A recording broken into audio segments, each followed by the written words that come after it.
Rogai, Senhor, que nós possamos dizer, Senhor, ó Deus, tu és tudo em nós, tu és tudo na nossa vida. Obrigado, Pai, pelo teu cuidado de cada um de nós. Pai, abençoa o teu culto. Abençoa, Senhor, aqueles que vão dirigir. Obrigado por estes cânticos maravilhosos que nos animam, também nos fortalecem. Uma mensagem cantada também, sabe também o nosso coração. Abençoa o povo deste lugar. É duro de coração, Senhor, tu sabes, Senhor. Mas, Senhor, que tu continuas a dar a oportunidade a nós que pedimos. Ajuda-nos, Senhor. Enche-nos do teu Espírito para falarmos da tua graça e da tua amor. Pai, obrigado por tudo. Nós te agradecemos, obrigado por todos os nossos pecados. Obrigado por tudo. Nós te agradecemos, Deus. Aleluia, como é bom cantar louvores ao nosso Deus e como é agradável e próprio louvá-lo. Vamos fazer uma leitura disso, vamos ficar de pé e vamos ler todos juntos Salmo 100, 1 ou 2. Sim? Então todos juntos. Diz assim a palavra do Senhor. Aclamem o Senhor todos os habitantes da terra. Prestem culto ao Senhor com alegria. Entrem na sua presença com cânticos alegres. E é isso que vamos fazer. Clama ao Senhor e levanta um canto e clama ao Senhor todos juntos.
em Isaías. E diz assim a palavra do Senhor: não sabes, não ouviste que o eterno Deus, o Senhor, o Criador dos fins da terra, nem se cansa, nem se fadiga?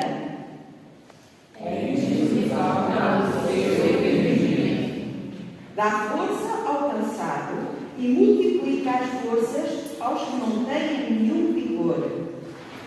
Os jovens se cansarão e se fatigarão, e os moços certamente cairão, mas os que esperam no Senhor renovarão as forças. Subirão com asas como águias, voarão e não se cansarão, caminharão e não se fatigarão. Saber teus caminhos, Senhor, ensina-me as tuas veredas. Disse Jesus: eu sou o caminho e a verdade e a vida. Ninguém vem ao Pai senão por mim. Deus renova as nossas forças. Não é verdade? Deixa o Salvador te ajudar. É o cântico que nós vamos entoar.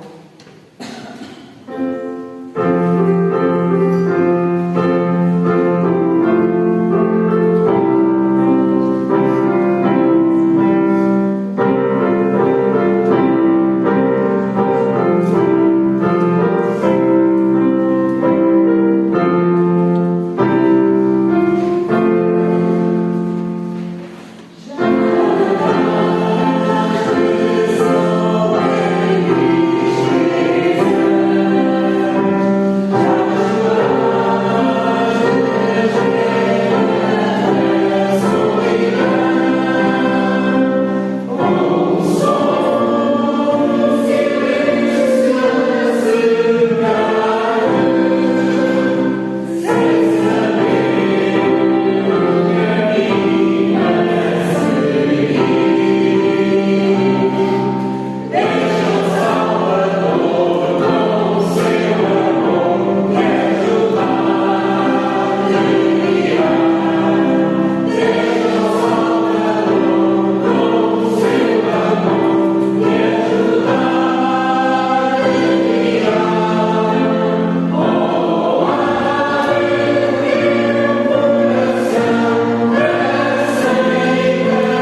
lá no Salmo: dai ao Senhor, ó família e povo, dai ao Senhor força e glória.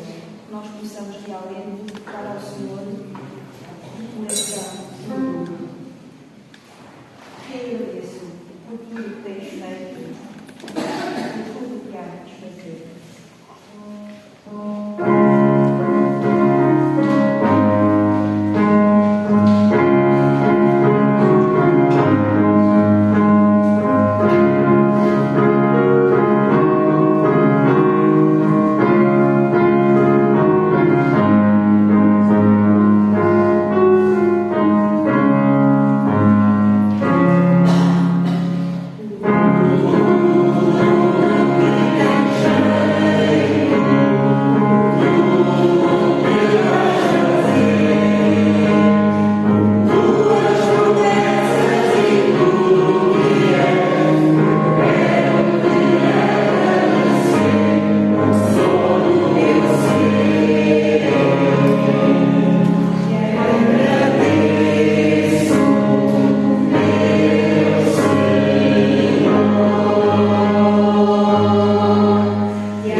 Portanto, meus irmãos, a quem amo e de quem tenho saudade. Vocês, que são a minha alegria e a minha coroa, permaneçam assim, firmes no Senhor, ó amados. O que eu rogo a Evódia e também a Síntique é que vivam em harmonia no Senhor. Sim, e peço a você, leal companheiro de jugo, que as ajude, pois lutaram ao meu lado na causa do Evangelho. Comumente e meus demais cooperadores. Os seus nomes estão no livro da vida. Alegrem-se sempre no Senhor. Novamente direi, alegrem-se. Seja a amabilidade de vocês conhecida por todos. Perto está o Senhor. Não andeis ansiosos por coisa alguma, mas em tudo, pela oração e súplicas e com ações de graças, apresentem os seus pedidos a Deus. E a paz de Deus, que excede todo o entendimento, guardará os seus corações e as suas mentes em Cristo Jesus. Finalmente, irmãos, tudo o que for verdadeiro, tudo o que for nobre, tudo o que for correto, tudo o que for puro, tudo o que for amável, tudo o que for de boa fama, se houver algo de excelente ou digno de louvor, pensem nessas coisas. Tudo o que vocês aprenderam, receberam, ouviram e viram em mim, ponham-no em prática, e o Deus da paz estará com vocês. Alegro-me grandemente no Senhor, porque finalmente vocês renovaram o seu interesse em mim. De facto, vocês já se interessaram, mas não tinham oportunidade para demonstrá-lo. Não estou dizendo isso porque seja necessitado, pois aprendi a adaptar-me a toda e qualquer circunstância. Sei o que é passar necessidade e sei o que é ter fartura. Aprendi o segredo de viver contente em toda e qualquer situação, seja bem alimentado, seja com fome, tendo mundo ou passando necessidade. Tudo posso naquele que me fortalece. Apesar disso, vocês fizeram bem em participarem de minhas tribulações. Como vocês sabem, filipenses, nos seus primeiros dias do Evangelho, quando parti em Macedónia, nenhuma igreja partilhou comigo no que se refere a dar e receber, exceto vocês. Pois, estando eu em Tessalónica, vocês me mandaram ajuda, não apenas uma vez, mas duas, quando tive necessidade. Não que eu esteja procurando ofertas, mas o que pode ser acreditado na conta de vocês. Recebi tudo, e o que eu tenho é mais que suficiente. Estou amplamente suprido, agora percebi de Epafrodito os donativos que vocês enviaram. Elas são uma oferta de aroma suave, um sacrifício aceitável e agradável a Deus. O meu Deus suprirá todas as necessidades de vocês, de acordo com as suas gloriosas riquezas em Cristo Jesus. A nosso Deus e Pai seja a glória para todo sempre. Amém. Saúdem a todos os santos em Cristo Jesus. Os irmãos que estão comigo enviam saudações. Todos os santos me enviam saudações, especialmente os que estão no Palácio de César. A graça do Senhor Jesus Cristo seja com o espírito de vocês. Amém.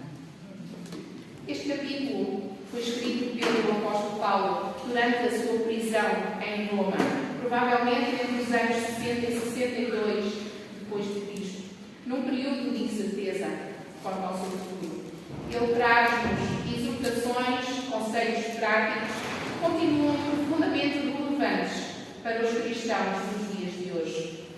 Trata-se de um ensinamento caloroso da carta aos irmãos de Filipos, repleto de gratidão, de instruções e de inspiração.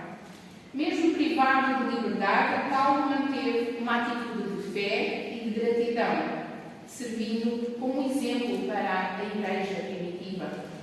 O destinatário da carta era a igreja de Filipos, situada na Macedónia. Esta foi a primeira comunidade cristã fundada por Paulo na Europa. Podemos ver isso em Atos 16, 11, 40. E era composta por convertidos gentios e judeus. Filipos era uma colónia romana importante e os seus habitantes gozavam de direitos e de privilégios especiais. Apesar disto, a Igreja enfrentava desafios tais como perseguições e tensões internas. eternas. Este capítulo aborda temas centrais na vida cristã, como a alegria. É um convite para nos regozijarmos no Senhor em todas as circunstâncias. Aborda-nos também a paz e dá-nos a promessa da paz de Deus que excede todo o entendimento. Aborda também a força em Cristo, a declaração de que tudo posso naquele que me fortalece. É muito importante para nós. Aborda também a generosidade, o reconhecimento e a valorização do apoio dos irmãos. Mais do que algumas palavras motivacionais, Filipenses 4 é um guia muito prático para nós. Mostra-nos como viver de forma plena, de forma confiante, mesmo diante das dificuldades. Paulo não escreve numa posição fácil para ele. Não é de todo uma posição de conforto. Por outro lado, é um contexto de prisão. Torna as suas palavras ainda mais impactantes e genuínas. Do ponto de vista histórico, Filipenses 4 revela-nos como o cristianismo do primeiro século era financiado na prática, com resiliência, fé e amor. Teologicamente, este capítulo destaca que a verdadeira segurança do cristão não está nas condições do mundo, mas sim na presença e suficiência de Cristo. Atualmente vivemos numa sociedade que é premiada pelo descontentamento. As publicidades, os anúncios condicionam-nos a sermos invejosos de alguma maneira. O verdadeiro problema não é tanto a sociedade em que vivemos, mas o estado do nosso coração e da nossa mente. Somos atraídos para longe do contentamento por tantas coisas que clamam pela nossa atenção. Aquilo que podemos ter, os títulos, as posses, as influências, a fama, tudo isso rouba a nossa atenção. Contudo, todas estas coisas e outras mais buscam roubar-nos apenas o sentido da alegria, daquilo que Deus nos deu, convencendo-nos de que nunca será suficiente. A busca é interminável. A verdadeira paz, irmãos, não surge da ausência das dificuldades. Acho que podemos todos testemunhar com isso, mas da presença de Deus no meio delas. A Bíblia está repleta de exemplos, de relatos de homens e mulheres que, ainda que enfrentando perseguições, inseguranças, batalhas, encontram descanso porque aprenderam a confiar plenamente em Deus. Ele não prometeu um caminho livre de desafios, mas garantiu paz àqueles que firmam o seu coração e os seus pensamentos nele. Viver em paz é uma decisão diária. É escolher entregar as nossas preocupações, os nossos pensamentos, as nossas inquietações ao Senhor. A ansiedade tenta nos convencer de que tudo depende exclusivamente das nossas forças, mas a nossa fé relembra-nos diariamente de que Deus cuida de cada detalhe. Quando direcionamos a nossa mente para aquilo que é verdadeiro, puro, excelente e digno de louvor, protegemos-nos das mentiras que roubam a nossa alegria e da angústia que tenta sufocar a nossa fé. A paz que Deus oferece não é algo momentâneo ou frágil. Ela nasce de uma confiança profunda, de um coração que sabe que nenhuma preocupação pode acrescentar um limite à nossa vida. Mas quando priorizamos o reino e a justiça de Deus, a nossa perspectiva muda completamente. As circunstâncias pesadas tornam-se mais leves. A nossa rotina passa a ser guiada pela certeza de que não caminhamos sozinhos. Caminhamos ao colo de Deus. Quando Deus ocupa o centro, deixamos de interpretar a vida pela lente do medo, passamos a ver tudo, por outro lado, à luz da fidelidade divina. É neste lugar de confiança que experimentamos o verdadeiro descanso. O descanso de quem sabe que o Pai está presente, cuidando, guiando e sustentando as nossas vidas. Esta paz não depende daquilo que sentimos, mas do que decidimos acreditar. Aquietar-nos diante de Deus não é facilidade. Por outro lado, é maturidade espiritual. É reconhecer que a verdadeira segurança vem daquele que nos salvou, o nosso Senhor. Aquele que guarda os nossos passos, aquele que vigia a nossa casa, aquele que consola a nossa alma e nos renova as forças diariamente. Quem busca primeiro o reino encontra não apenas a direção, mas o próprio Deus da paz, caminhando ao seu lado, hoje e sempre. Paulo era um homem comum, com necessidades comuns. Numa carta a Timóteo, de uma masmorra em Roma, Paulo escreveu: procura vir ter comigo depressa. Traze a capa, os livros, especialmente os pergaminhos. É o que nos diz em 2 Timóteo 4, 9 a 13. Ele tinha sido abandonado pelos outros e carecia de certos bens pessoais, como qualquer de nós. Sim, Paulo queria apenas coisas simples como roupas, livros, companhia, mas ele sabia que ficaria bem sem eles, pois a sua paz repousava em algo muito maior. Como Paulo, o nosso contentamento pode e deve ser fundamentado, em última análise, na nossa união com Jesus. Recusemos qualquer ambição que não seja pertencer a Ele e permanecer inteiramente à disposição dele. Quando conhecemos a Cristo e o quão maravilhoso Ele é, que Ele é o nosso tudo em todos, o nosso mais precioso do que a prata, mais valioso do que o ouro, mais belo do que os diamantes, nada que possamos ter se pode comparar a Ele.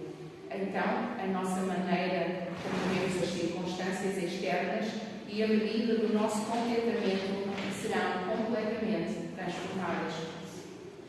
Assim, ao estudar o contexto deste capítulo, podemos ver não apenas a força nas palavras de Paulo, mas também a profundidade da sua fé. Um testemunho que continua a inspirar e a fortalecer-nos até hoje. Nos versículos 4 e 5, ele fala-nos da alegria e da mansidão como testemunho cristão.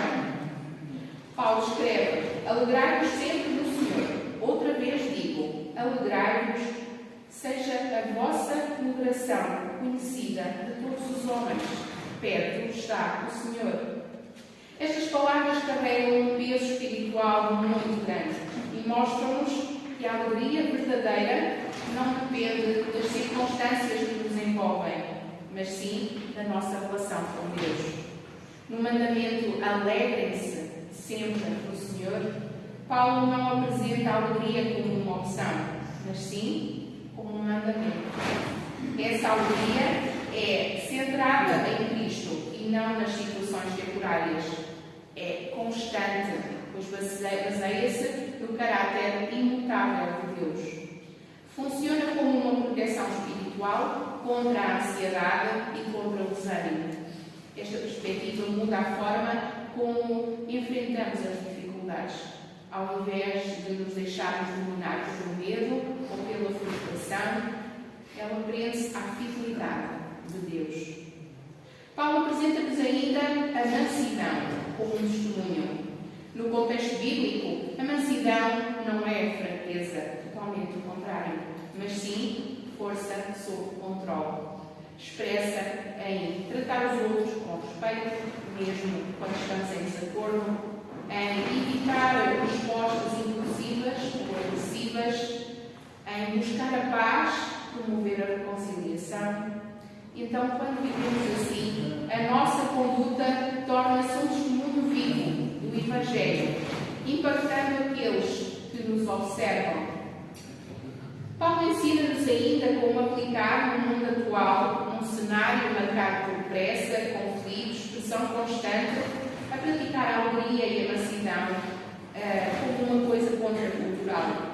Isto pode ser vivido por meio de ações simples, como iniciar o dia agradecendo a Deus. Antes de olharmos as notícias, antes de vermos as redes sociais, a primeira coisa do nosso dia seja agradecer a Deus por mais esta bênção. Seja alimentar a palavra diariamente para fortalecermos a nossa fé. também escolher não reagir com raiva, mesmo quando somos provocados. É difícil. Depois Paulo fala-nos que perto está o Senhor. E esta frase traz um duplo sentido. Por um lado, é a esperança escatológica, a lembrança de que Cristo voltará em breve. Por outro lado, é a presença constante, a segurança de que Ele está connosco todos os momentos da nossa vida. Esta certeza fortalece a nossa alegria e dá-nos coragem para viver então com mansidão, sabendo que não estamos sozinhos. Nos versículos 6 e 7 diz-nos que a paz de Deus excede todo o entendimento. O texto começa com uma ordem clara: não andeis ansiosos por coisa alguma. Paulo não ignora os problemas da vida, mas aponta o caminho para os enfrentar. Biblicamente, a ansiedade é quando permitimos que as preocupações dominem a nossa mente, roubando a confiança em Deus. Devemos apresentar os pedidos a Deus, é esse o nosso antídoto contra a ansiedade, e colocar tudo diante dele, através de 3 elementos-chave. Através da oração, que é o relacionamento contínuo que temos com Deus, através da súplica, pedindo intensa e sinceramente, reconhecendo a nossa dependência. E por terceiro, ações de graças, gratidão mesmo antes de vermos a resposta de Deus, que nem sempre vem de acordo com a nossa vontade. Muitas vezes a resposta vem no momento dele, no momento que é certo para nós. Este processo realinha o coração, tira o foco do problema e o coloca em Deus, o soberano. A paz de Deus, que excede todo o entendimento, não é de todo a ausência de problemas, mas a certeza de que é Deus que está no controle, porque não pode ser explicada através da lógica humana, porque permanece mesmo em situações de caos e porque atua como um guardião dos nossos corações e mentes, protegendo-nos contra o medo e o desespero. A paz é o resultado natural de uma entrega confiante. Quando levamos as nossas preocupações a Ele, recebemos uma tranquilidade que o mundo não pode oferecer, nem tampouco compreender. Versículo 8, Paulo escreve: finalmente, irmãos, tudo o que é verdadeiro, tudo o que é honesto, tudo o que é justo, tudo o que é puro, tudo o que é amável, tudo o que é de boa fama, se há alguma virtude, se há algum louvor, nisso pensar. Quando adotamos o filtro de Filipenses 4:8, a nossa mente torna-se um terreno fértil para a paz, para a esperança, para a alegria. Passamos a ver o mundo sob a perspectiva de Deus e a transmitir aos outros a luz que Ele coloca em nós. Este versículo desafia-nos a sermos intencionais sobre o que pensamos, sobre os nossos pensamentos e sobre como moldam o nosso caráter, o nosso testemunho diante do mundo. Nos versículos 10 a 13, Paulo fala-nos do contentamento e da força de Cristo, em Cristo. Ele abre o seu coração e compartilha uma das declarações mais conhecidas da Bíblia: tudo posso naquele que me fortalece. O versículo 13 não é apenas uma promessa de que podemos realizar qualquer objetivo ou sonho pessoal, mas sim uma declaração de que Paulo podia suportar todas as situações, boas ou más, com a força que Cristo lhe dava. Trata-se de uma resiliência espiritual e não de uma conquista pessoal. Infelizmente, Filipenses 4:13 muitas vezes é utilizado como um slogan de autoajuda ou motivação para alcançar metas seculares, como o sucesso profissional, o sucesso desportivo. Embora Deus nos possa capacitar nestas áreas, o sentido bíblico é muito mais profundo. É a habilidade de permanecermos firmes e fiéis, independentemente das circunstâncias. De 14 a 19, lemos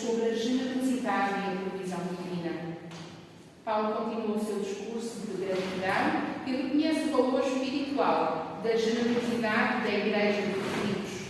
Estes versículos mostram-nos que a parceria entre os servos de Deus é sustentada não apenas por palavras, mas também por ações concretas de amor e de apoio. Paulo expressa apreço pelas contribuições enviadas pelos filipenses. Ainda assim, vocês fizeram bem em participar das minhas tribulações, diz-nos o versículo 14. Ele lembra que, desde o início do ministério, eles foram os únicos a enviar ajuda de forma consistente. Esta parceria demonstrava uma maturidade espiritual e um compromisso com a obra do Evangelho.